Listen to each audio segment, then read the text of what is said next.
Jaya Gopi Janna Vallabha Girivaradari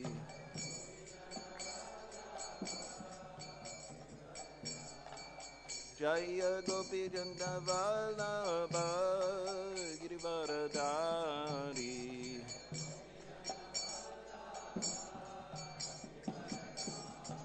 Yashoda Nandana Braja Jana Ranjana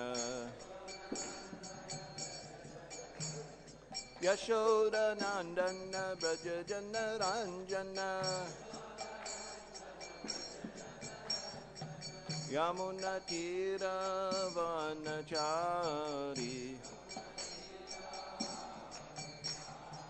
Yamuna Tira Vanachari Jaya Radha Madhava Kunja Bihari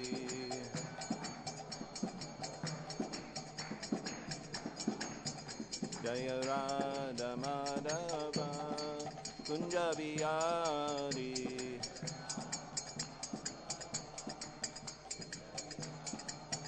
Jaya Gopi Janna Vallabha Girivaradari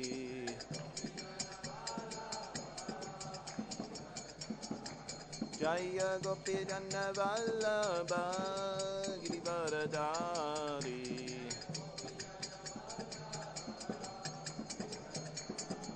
Yashoda Nandana Braja Jana Ranjana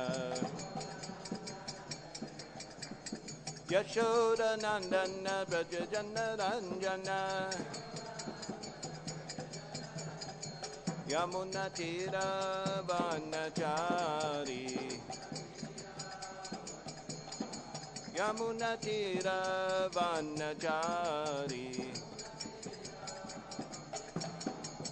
Jaya Radha Madhava Kunja Bihari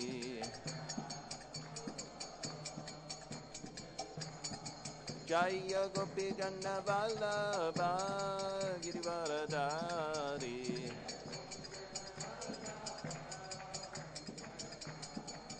Jaya Gopi Janna Vallabha Girivaradari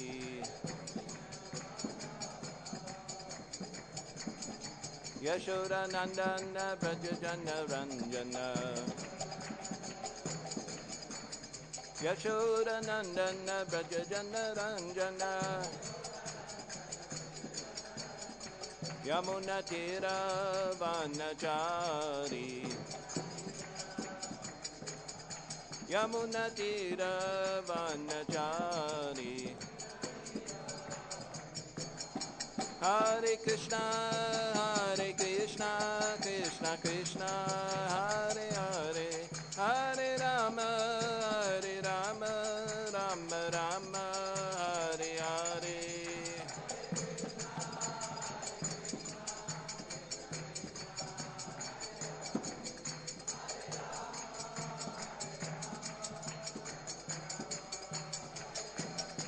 Hare Krishna Krishna Krishna Hare Hare Hare Rama Rama Rama Hare Hare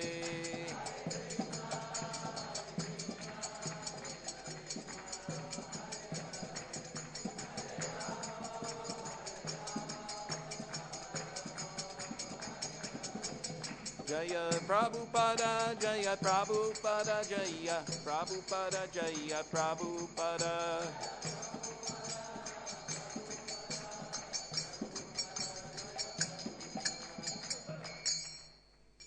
Jai Om Vishnupada Paramahamsa Parivajagacharya Stutara Shatta Shri Śrīmad His Divine Grace Srila Bhaktivedanta Swami Prabhupada Ki Jai Ananta Koti Vaishnava Vrinda Ki Jai Namacharya Srila Haridas Thakur Ki Jai Prem Se Kaho Shri Krishna Chaitanya Prabhu Nityananda Shri Advaita Gadadhar Shri Vasari Gaura Bhaktivinoda Ki Jai Shri Shri Radha Krishna Gopa Gopinath Shyama Kundu Radha Kunda Giri Govardhan Ki Jai Vrindavan Dham Ki Jai Mathura Dham Ki Jai Mayapur Dham Ki Jai Jagannath Puri Dham Ki Jai Dwarka Dham Ki Jai Ganga Ki Jai Yamuna Maya Ki Jai Tulsi Devi Ki Jai Bhakti Devi Ki Jai Samaveda Bhaktivinoda Ki Jai Gaura Premanandi Hari Bol all glories Hare Krishna, all glories to Sam, all glories, Hare Krishna, glories to Sam, all glories, Hare Krishna. Om Namo Bhagavate Vasudevaya. Om Namo Bhagavate Vasudevaya. Om Namo Bhagavate Vasudevaya. Reading from Śrīmad-Bhāgavatam, Canto 5, Chapter 8, Text 19. Correct? Text 19? Yes. So, this is, we'll just read this. This is in prose, not in meter here. Nimlocati bhagavān sakala-jagat-kṣemodayas. Was it? Yes, trayī-ātmādyāpi mamana. mṛga-vadhū-nyāsa āgacchati.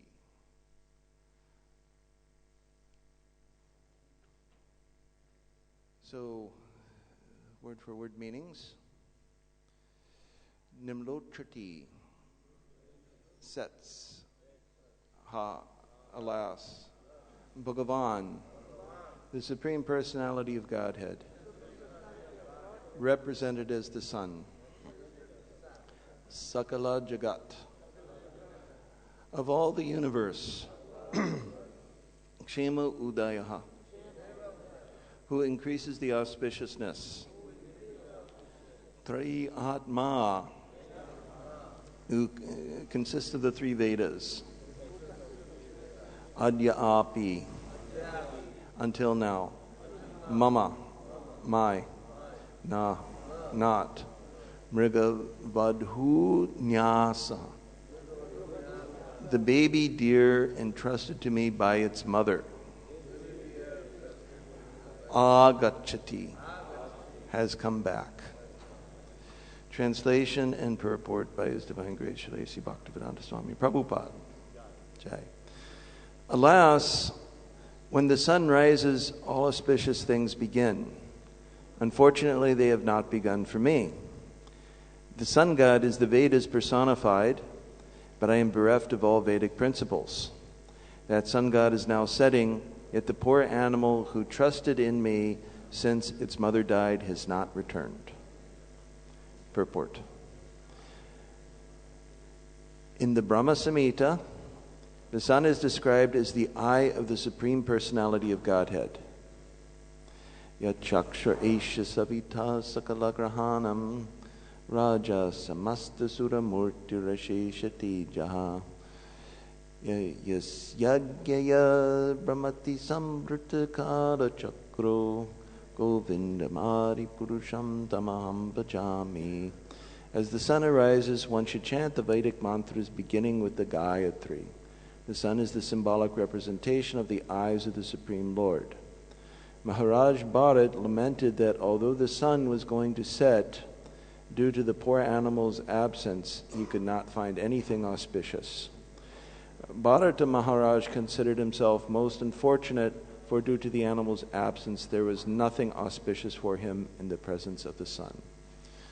Om Agyanatamanandasya Gananjana Shalakaya Chakshurun Militam Yena Tasmai Shri Gurave Namaha Shri Chaitanya Mano Bhishtam Stapitam Yena Bhutale Swayam Rupa Karamayam Tadati Swapadantikam Vandeham Shri Guru Shri Uttaparakamalam Shri Gurun Vaishnavam Scha Shri Rupam Sagrajatam Sahagana Raghunatam Vitam Tam Sajivam Sadvaitam Savadutam Parijana Sitam Krishna Chaitanya Devam Shri Radha Krishna Paran Sahagana Raghunatam Vitam Tam Sajivam.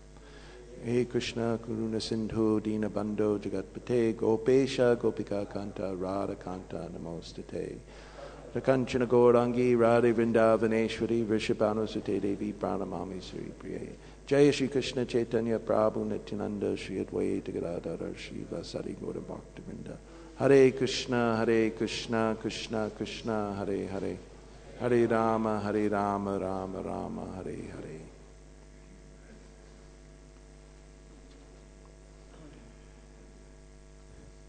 So this is the Maharaj Bharat is speaking, as it's described here, like a crazy person. So why crazy? It's because he's not seeing things in the correct perspective.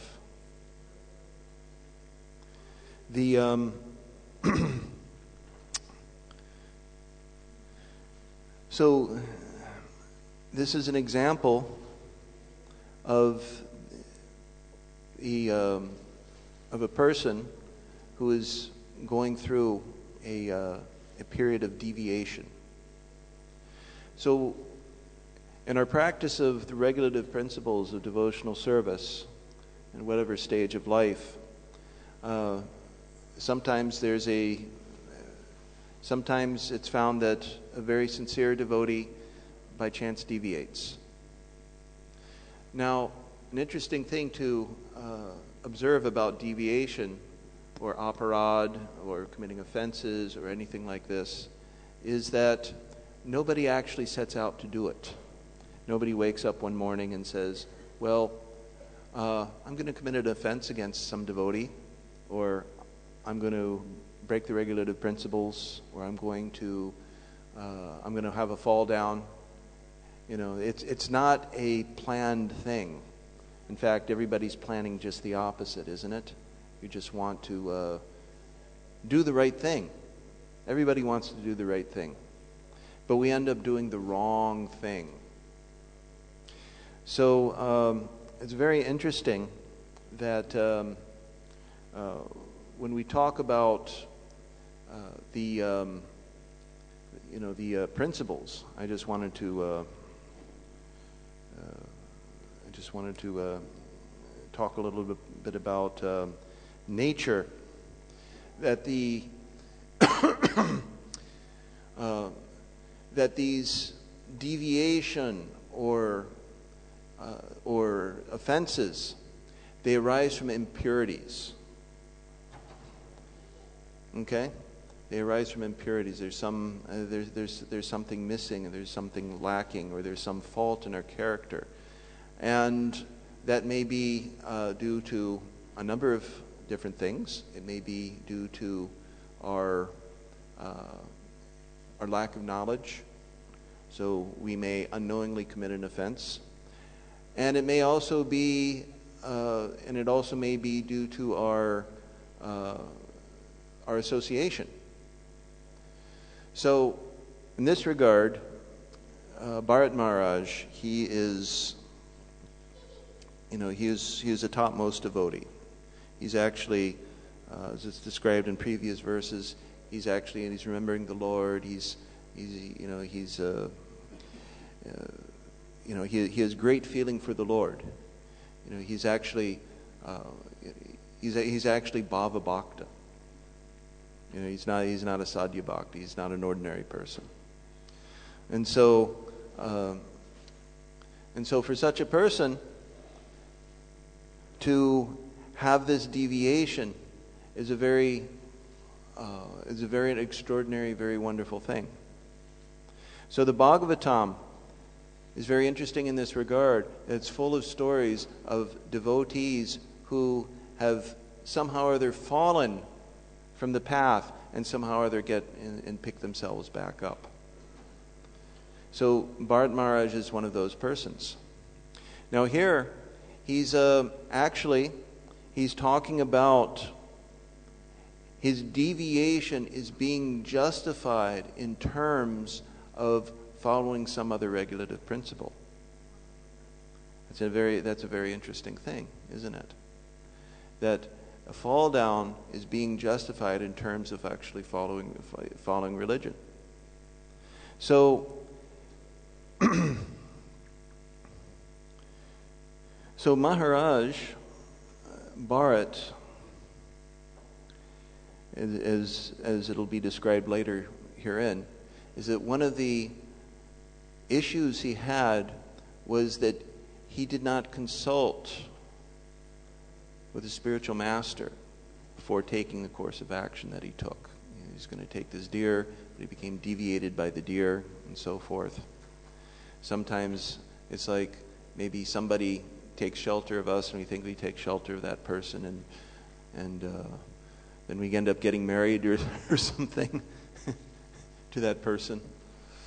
We make a devotee, and we get attracted like that. So other examples like this, like a Jamil.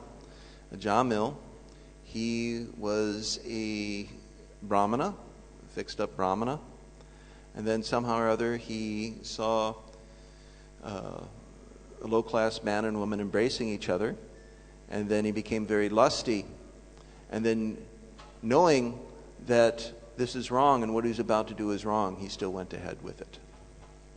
So Arjuna, in the beginning of the Bhagavad Gita, he asked this question to Krishna: how is it that a person, he commits sinful acts even willfully, as if by force? He knows that he shouldn't do it, but he does it. So this is another source of deviation. We might even know it, but still our nature compels us to do it. And so the answer that Krishna gives in Bhagavad Gita is kama esha, krodha esha, rajaguna samudbhava. So this rajaguna is a contamination. What that means, it's just not enough to know what are the rules what are the regulative principles of devotional service. That alone will not help us. What will help us is actually becoming purified. So this purification, this ultimately comes from the association and service of the devotees. This is the preliminary step. Shushushro sharadanasya vasudeva kata ruchi syan mahat sevya viprya punyatirtha nishevanat. That by service of those devotees who are free from all vice, great service is done. So first point is that the devotees who we serve, they should be themselves above these contaminations. They themselves should be free of all vice. So who is that devotee? It's someone who is fully engaged in the service of Krishna. Krishna surya samamaya haya andakar yahan Krishna tahan. How does it go? Yahan Krishna tahan nahi maya andakar. So andakar means, that the darkness. So wherever Krishna, just as that wherever the sun is, there can be no darkness. So similarly, we can understand who is a devotee who is free from vice by their total dedication to the service of the Lord Sri Krishna. So by serving those devotees, one actually becomes free. One actually gets their qualities in that. So, so some other examples. Another example is Dvivida. Dvivida, this is a gorilla. This is a very powerful monkey who was a demon in Krishna Lila. In Ram Lila, he was actually a devotee on the side of Lord Ram. But because of an offense he committed against Lakshman, what happened is afterwards he actually got demonic association. He became a demon. And then in Krishna Lila, Lord Balaram, who was Lakshman in previous Lila, had to come and kill him. So that is the example of Dvivida is a good example, because although Dvivida, he was thinking of Krishna, or he was thinking of Lord Baladev, his thinking, his absorption was not favorable. It was pratikula, not anukula. So, so offenses bad association can lead to offenses, and offenses can lead to bad association. So just as in the case of the Dravida, so an offense led to a bad association led to him taking up becoming demonic in his nature. So the case of Ajamil is interesting because of some devotional service in his previous pious life, he took up, at the end of his life he was saved. Somehow or other he remembered Narayan at the end of his life. In a state of helplessness he cried out for the Lord. And when he cried out for the Lord, he became completely purified. And by the Lord's mercy, he understood his situation. He could give up his bad association. Remember, he was associating with a prostitute who was very dear to him, and he was very dear to her, and so forth. But he could give her up by the mercy of the Lord. So it's not enough that, it's not enough to know what the principles are. One must also be purified. In fact, this is the heart of the Krishna consciousness movement. So we give so many lectures, so many, you'll see that actually we have our morning program, and before the lecture we give, we have kirtan and so forth. It's very necessary. Unless people are purified, they cannot come to the platform of actually understanding this very high philosophy. So therefore, our preaching methods emphasizes purification, particularly Harinam Sankirtan. So Harinam Sankirtan is so important that it's not just a recruiting tool. People, of course, come to know us by Sankirtan. By the purification, people actually get elevated, and when they get elevated, then they can take up this Krishna consciousness movement. So I was reading, there are many scholars who study the Krishna consciousness movement. So I was reading this one scholar back in 1970s, I think 1974 about. His name is Stilson Judah. He's no longer present in this planet, but he did a survey, a sociological survey of ISKCON, and what are the devotees' life, because we're a new religious movement. And of course, this is a very interesting thing for jnanis, for, this is we study religions, we're interested in this, let's study this. And he wrote this book. I'm trying to remember the name of the book exactly. But it was called the Hare Krishna Movement. It was just that. And Prabhupada himself said that he actually did a very good job of accurately representing us. What is our philosophy, what is our belief, what is our lifestyle, and so forth like that. And in the book, he was talking about Harinam Sankirtan. He was saying Harinam Sankirtan is good because it helps, because it advertises the movement's able to grow. But really what happens is because of Harinam, because of praising the Lord, Krishna sends people to the movement. Just like, for example, if there's a drought, if there's no rain, or so forth.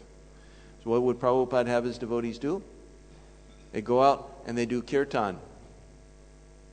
We wouldn't focus on food relief. He'd have them go do kirtan. In fact, there's a very, if you look in the Science of Self-Realization, there's a letter written by a committee that was put together like a big blue ribbon A-list committee of persons who were, there's a drought in Andhra Pradesh and different other areas. And he said, and he approached Prabhupada and he said, Prabhupada, with your organization. If you can help us, we can collect funds, we can collect materials, and we can relieve the people.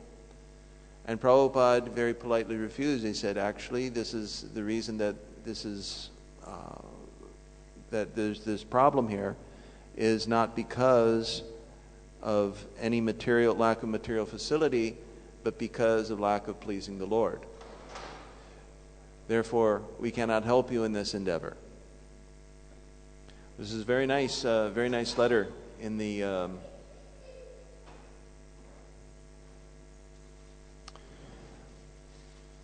Science of Self-Realization. So, why this difference? This difference is there because there's you have these two natures in the world. So you have what is called you have asuras, and you have the suras, and you have the asuras. And in the Bhagavad Gita, Krishna tells Arjuna that the asuras, that the suras, they have all the divine qualities necessary to actually make rapid progress in spiritual advancement, whereas the asuras, they do not. And he tells Arjuna, don't worry, you have the godly nature, and you. But the asuras, on the other hand, they have a problem. So I just want to read a little bit from this here. Pravrittam cha nivrittam cha janana vidurasura na shocham napi chacharo na satyam teshu vidyate. Those who are demonic do not know what is to be done and what is not to be done. Neither cleanliness nor proper behavior nor truth is found in them. So this is very important to understand in terms of understanding what is the nature of our deviations. This is purport by Prabhupada. In every civilized human society, there is some set of scriptural rules and regulations which is followed from the beginning, especially among the Aryans, those who adopt the Vedic civilization and who are known as the most advanced civilized peoples. Those who do not follow the scriptural injunctions are supposed to be demons.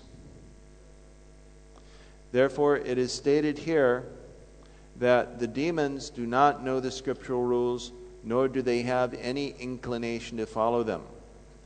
Most of them do not know them, and even if some of them know, they have not the tendency to follow them. They have no faith, nor are they willing to act in terms of Vedic injunctions. So, this is a very important point to note, is that the impurities that we have in us are synonymous with the demonic nature. If there's a reluctance to follow the rules and regulations, or there's some lack of knowledge even about what those rules and regulations are, that is due to some impurity in us. Why is that? Where does knowledge come from? Knowledge comes from Krishna, right? So if there's a lack of knowledge, there's a lack of Krishna consciousness. It's an important point. So persons who are completely purified, they may or may not know verbatim the rules and regulations of the Vedic Shastras, but because the Lord is in their heart and directing them, they automatically follow perfectly. There's no fault, there's no mistake in their practice of Krishna consciousness. So, somebody like Maharaj Bharat, he sometimes we see that even a great devotee, he makes some error or some mistake. So, because such devotees are so pure, Krishna is actually taking special care of them. That's a very important point. That when one is very highly devoted, highly dedicated to Krishna. When actually his love of God begins to awaken, Krishna takes care of them himself. Just like Bilvamangala Thakur, Prabhupada was mentioning, he was having a conversation with some of his devotees that he was on the Bhava Bhakta platform, but somehow or other he could not complete his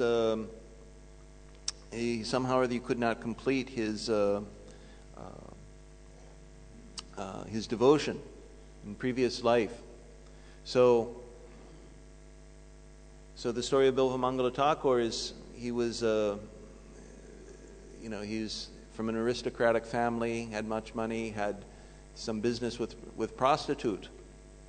But he came to his senses and he became such a great lover of Krishna that what can account for it?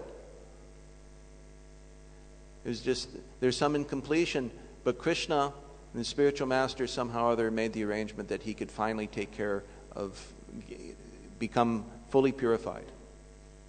So in this case too, Maharaj Bharat, he's such a great devotee of the Lord that the Lord is taking care of him personally. In his next life he will become a deer. He will take birth as a deer. That's a fall down. But he will also remember his previous life. This is called Jati Smarana. He will remember who he was in his last life. That is extraordinary. Sometimes people in this world, they actually remember their previous life. It's a very, very rare thing. So Krishna made the arrangement. He gave him within his heart, he gave him that memory. So Krishna is there with him to protect him, to uplift him, and so forth. So the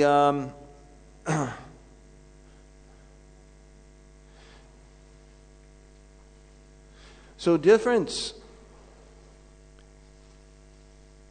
is between the devotees, the greatly advanced devotees, and those who are less advanced, is that on the less advanced stages, one may be, as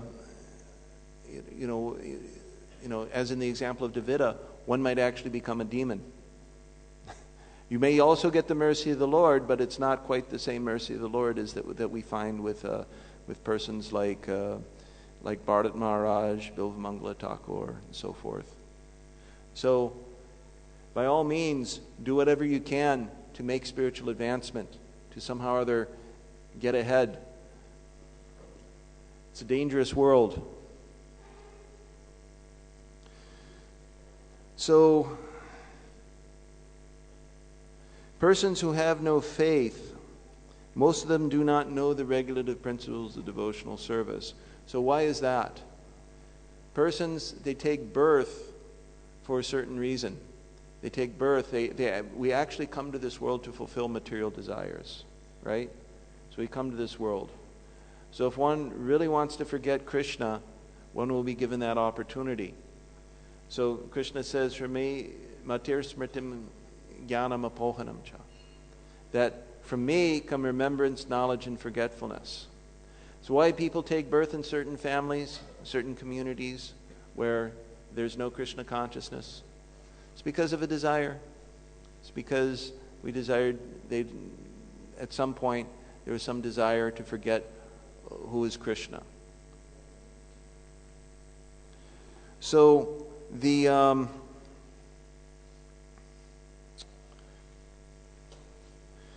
nature of not forgetting Krishna, or the process of reviving that remembrance, is to somehow or other keep an association of the Lord. So in Bharat Maharaj's case, there is a lack of guidance there. There's a lack of external guidance. The spiritual master was not consulted.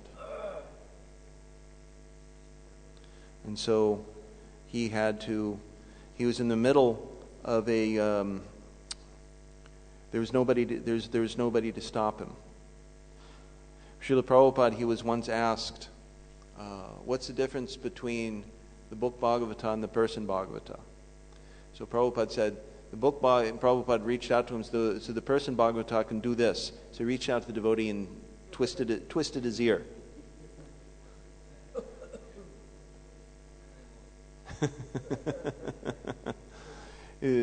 So we need both. So we need both the book Bhagavata and we need the person Bhagavata in order to make spiritual advancement. And so what else do we want to say? Yeah. So also I want to talk about the significance of the sun. So the sun god is the Vedas personified. It's mentioned here. So all auspicious activity begins in the morning. So the deity worship begins in the morning, early morning. In fact, according to Archana Shastra, that if you perform deity worship at any time other than the morning, you're going to get an opposite result. You're going to get an inauspicious, unfavorable result. You can chant Hare Krishna anytime, but Archana Marg, you have to perform at a specific time. So the morning is auspicious. And the sun is considered the symbolic representation of the Supreme Personality of Godhead. So there's a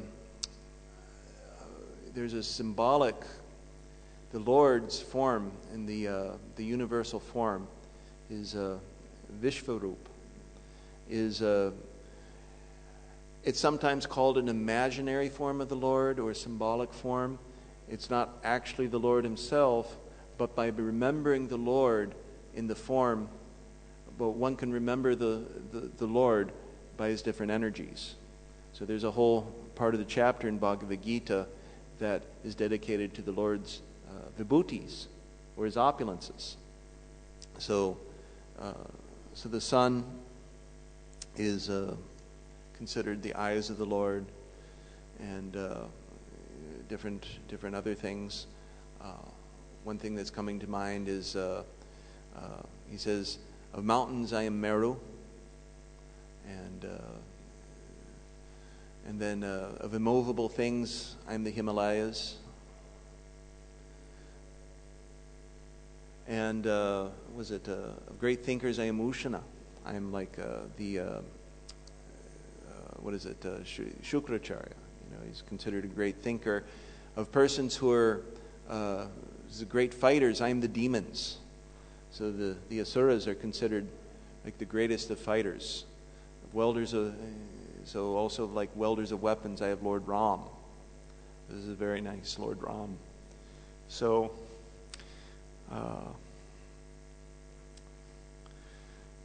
one can remember the Lord by all these different wonderful manifestations in the world. So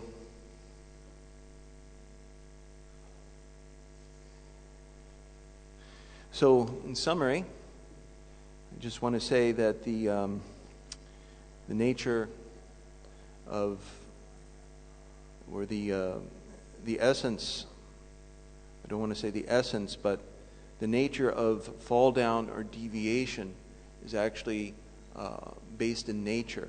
It's due to impurities that come upon us, and lack of knowledge is, just like the impurities, is due to a lack of Krishna consciousness. So by taking shelter of devotees and serving them and taking shelter of the holy name of the Lord and performing devotional service, one can gradually be elevated. So therefore, at the end of this chapter on divine and demonic natures, Krishna says that by following the regulations of the Shastras, one should elevate himself. He says, Ya Shastra Vinamutrijya Vartate Kamakarataha Nasasirim Avapnoti Nasukamna Paramgatim. So that one should elevate himself by following the Shastras. And of course the Shastras tell us to also associate and serve the spiritual master, the pure devotee of the Lord. Get this out of Sangha. So it's a both. It's kind of like a reciprocal thing. And then the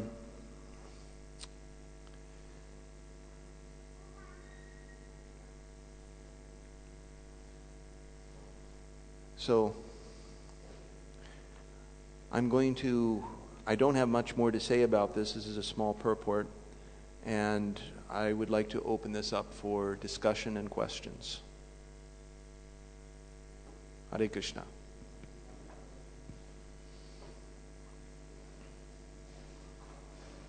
Yes, Prabhuji. Hare Bol.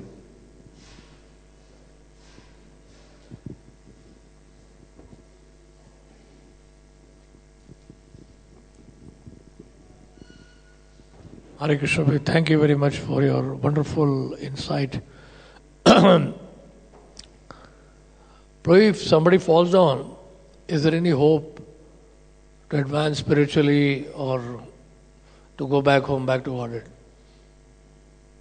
In this life? If he doesn't commit further offenses, if he falls down, there's two things. One may fall down due to to inexperience, to some unfortunate things. This is the one thing about Bhagavatam, is that it shows us all these devotees who fell down. But the thing is that one should not resent the devotees or the Supreme Personality of Godhead. That seems to be the difference between say like, Dvivida and somebody like Bharat Maharaj and Parikshit Maharaj. They're not offenders. It's a circumstantial deviation. It's not it's not the demonic nature. So someone who's a devotee, he's under the protection of the Lord. So as long as he doesn't become a demon, there's hope for him. That's the point, that he can still take up devotional service as pratikul, but if it becomes it's anukul. But if it becomes somehow or other his remembrance of Krishna and the devotees becomes pratikul, there's no hope for him. Just like there's it's an example I can't mention here. It's just I'll just say very generally, there's a devotee who was a very high leader in our society at one point, and then at another point, then he fell down, and then afterwards he started blaming Prabhupada for so many things that irregularities that happened afterwards. He started blaming Prabhupada. It's just there's no hope for him. He'll have to suffer a lot. So yeah, that's what I think the difference is. As long as you're not continuing any offenses against the Lord or His devotees, then there's hope. Yes, Prabhuji. Sarah, yeah. You want to take the?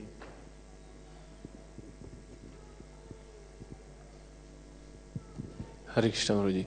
Please, sometimes in the association of devotees, some incidents happens and there is little misunderstanding and anger.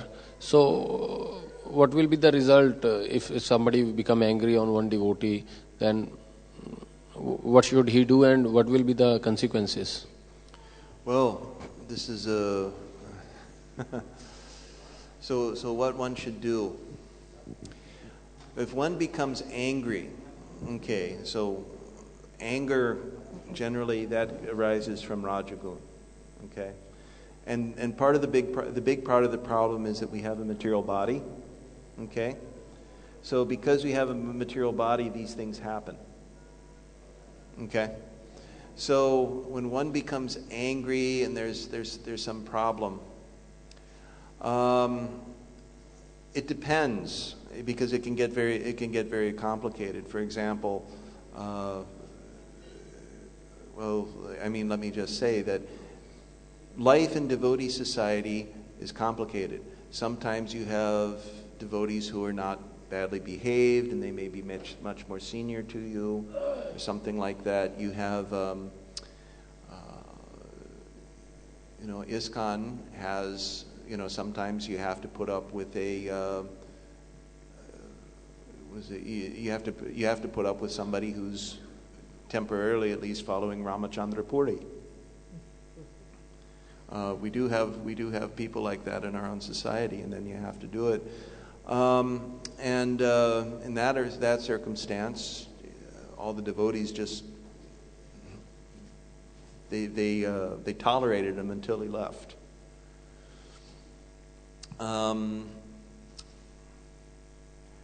Another thing is sometimes you just have to go away. And in cases like that, it's really helpful to have friends around you who can tell you to go away, because when you're in the heat of the moment, you don't want to go away. You want to get that person. you want to get that person. I think that, and speaking from personal experience, is that when you're in those kind of situations, that really it's your close friends are going to help you out the most, because they're not in the situation, they're more clear-headed than you are, and they're going to be able to steer you, they're going to be able to guide you.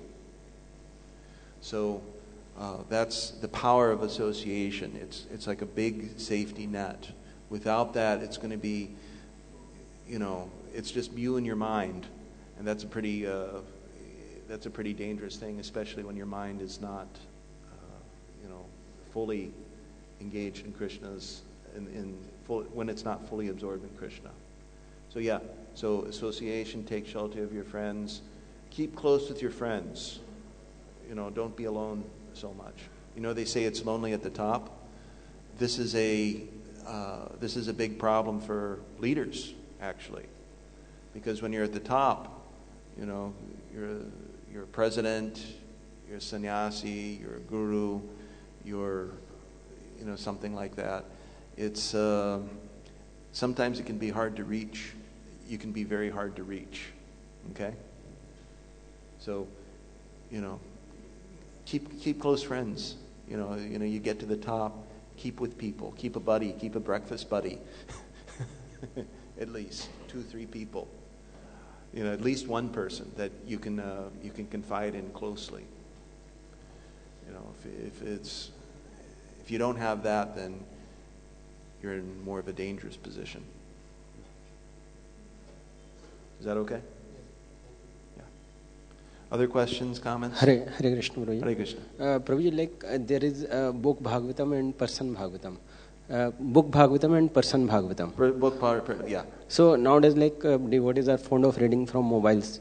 So is it as good as book Bhagavatam? Okay, they have mobiles. Okay. Yeah. Okay, yeah, the mobile. So the book Bhagavatam.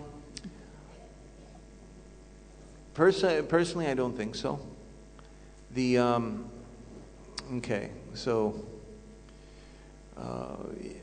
Technically, books from medieval times, we didn't have books in this form. We actually had palm leaf. Actually, these were written on palm leaves. Okay, or they had scrolls. You had kind of like this papyrus and this. This is an interesting. But there's also a tradition that comes with the written record that we follow. It should be noted that before the,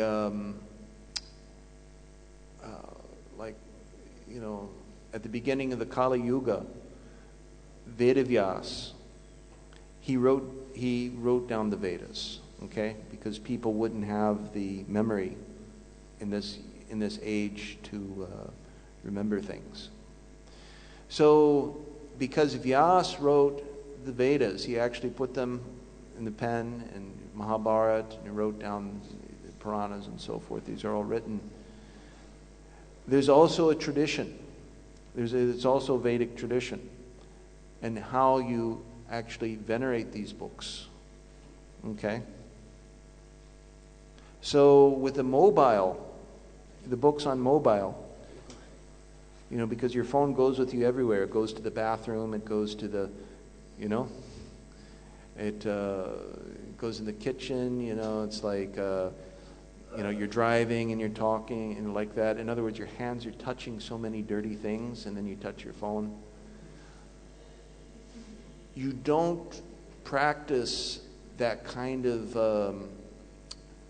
you don't have the kind of achar with the phone that you have with books. So yeah, I think there's a difference. People use it, so what can you do? But you're missing this kind of tradition, and it's an authentic and it's an Vedic tradition on how to deal with the books that you don't have with the phone. So this is Bhagavatam, this is Krishna himself. Okay? Think of it like this. Think people, they wear t-shirts with Krishna's face on it, or Jagannath's face, and then they go to bathroom, or they go to, relieve themselves, and they're standing in front of a urinal, and they're peeing, and then, this splatter is coming back on the picture.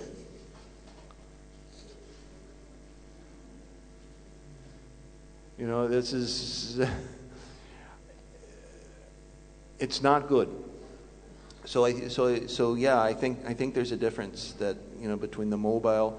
It can be there, you can use it sometimes. Okay, we don't have the songbook and we don't know a song and we have that. Okay, we do this. But I think that that the opportunity to offer reverence and worship of the Bhagavatam in the book form, I think, is there that you don't get in the mobile. Oh, yes, Prabhu. Yeah. Oh. So, thank you very much, Prabhuji. It's really very nice. You brought one point, and then linking backward, what you said is that a person takes birth in a particular family or in a situation or in a society because of the desires. Yeah. So now, having taken birth, how do we reconcile or resolve this issue that he or she, the soul, now doesn't want to start with the first step of purification and following the shastras, and doesn't want to come in on the path? Well, even though they've taken a high birth? Yeah. Now that they have taken birth in a society where it's pro consciousness, there is an atmosphere for that. There is a possibility of getting associated with devotees, but even then, the soul doesn't want to take the first step of purification, doesn't want to acquire the knowledge, doesn't want to come on the path, doesn't want to follow the shastric injunctions. Well, this is mentioned in Mahabharata. It's mentioned in the case of Duryodhana that he took birth in a high family, but because he was inclined toward impiety, that this was a sign that he had exhausted all his pious credit. He was finished. He spent he took birth that way, and now he's he's not pious anymore. He's finished. His tendency is toward impiety. One thing is that the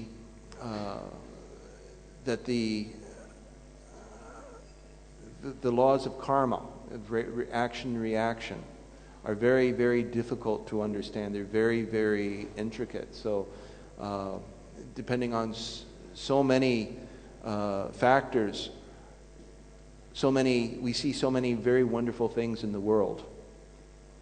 So, people who People. So it's also similarly wonderful. People who take birth in impious families, somehow or other they take to Krishna consciousness. That's also wonderful, like that. And then you have to remember the influence of the Lord too. That the holy name is getting around everywhere in the world, and you don't know who's going to come in contact with Krishna. So it works all sorts of ways. But yeah, it's a combination of all these different factors why we see like that. So it's also Kali Yuga and the influence of the age as well. So there's, that's bearing down on us. Anything else? Hare Krishna. Hare Krishna. Prabhuji, like our mind, sometimes the situation happens like our mind knows what is right and what is wrong. But some of the cases we see like lust, anger and greed overcome our right mind and the mind chooses the wrong path instead of that. Okay. So the question is what? So the same question, how to overcome this lust, anger and greed and choose the right path. Choose the right path. It's really, again, it's going to be revealed by Krishna. Okay? So we're reading Bhagavatam, we're reading these things. These are things that we're supposed to do. It's going to be purification. It's going to come through association with devotees, associating with Krishna in the form of his instructions and his books. But ultimately it's purification. So knowing the right thing to do is a sign of purification. Not knowing the right thing to do is a sign of lack of purification. It all comes down to purification. Anything else? Hare Krishna, Prabhuji. Prabhuji, one more question. Yes. Prabhuji, Chaitanya Mahaprabhu during his incarnation, he enlightened even animals also. He gave bhakti, devotion to animals also. Right. And we who are struggling on the devotion path, still I see he doesn't attract our minds. During his incarnation, he is elevated so many jagai-madhai. And right. We who are struggling on this devotion path, and seems like that he doesn't attract our mind. Yeah, well, Chaitanya Mahaprabhu could have that effect on the animals because he's God. He's the Supreme Personality of Godhead. We're the B team. We're the junior varsity team. We're the I don't know what the different ranks of the we're the high school cricket team. We're not the nationals. We're not the national team. So we're struggling. But that's to be expected because we're just that's just our platform. We're supposed to be struggling. At least we're struggling, right? Yes. If we're not struggling, if we're just it's like I got my video games and my girlfriend and like that. We're no struggle, no pain, no gain, right? That's what weightlifters say. If you're not feeling any pain, you're not gaining strength. So struggle, at least struggle. All right, I think it's getting late, so Śrīmad-Bhāgavatam ki jai.